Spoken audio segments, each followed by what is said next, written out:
Gumawa nga pala si Papa Tampi ng bike stand. Dahil nga pala dumadami na yung bike namin. Kaya naman ito nga pala ang mga ginawa niya.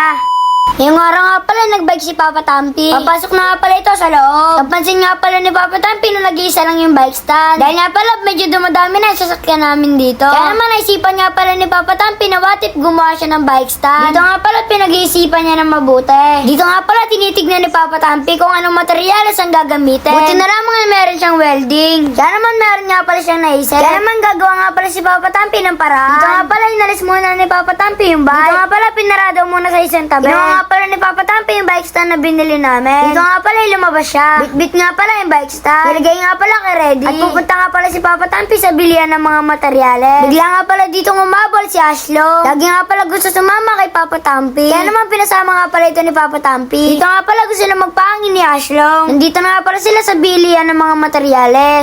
Ipapakita nga pala ni Papa Tampi yung gagayahin niya. Pumili nga pala dito si Papa Tampi ng pinakamaliit na bakal. Buti na lamang ay meron. Dito nga pala nakabili na siya. Dito nga pala nilagay niya na kay Ready. Nagdahan-dahan nga pala siya pa uwi. Dito nga pala kinuha na ang pang welding. Pati nga pala yung pansukat. Kinuha na nga rin pala ni Papa Tampi yung gagayahin niya. Kaya naman ready na nga pala si Papa Tampi para mag-welding. Dito nga pala nagsukat-sukat muna siya. Susukatin nga pala lahat muna ito. Pagkatapos nga pala sukatin ni Papa Tampi, i-welding niya na yun. Tapos na nga pala ako dito para sa side ito. Ito naman tatlo para dito sa tatlong side na to. Yan. Next naman natin ay ito. Yung pahaba na yan, pag ganyan. Yan, pahaba. Ayan guys, ibebent na natin to. Tapos doon tayo puputol yan oh.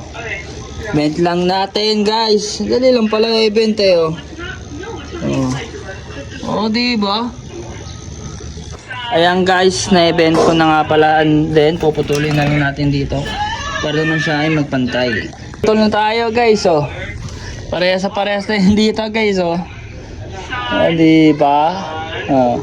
Ayan guys, makikibenta ko dito ng bakal. Dito na nga pala ako magbe-bent. Ayan. So ayan guys, okay na nga pala ito. Pupupugin na lang natin sa bahay, tapos puputulan natin siya dito para maging sabitan ng ng bike. Tara, let's go. So ayan guys, na naayos natin to.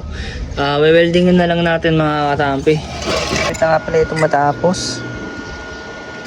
Ayan. Pangit nga lang yung pagkaka-welding ko, pero okay na siguro to. Pipinturahan naman siya guys eh.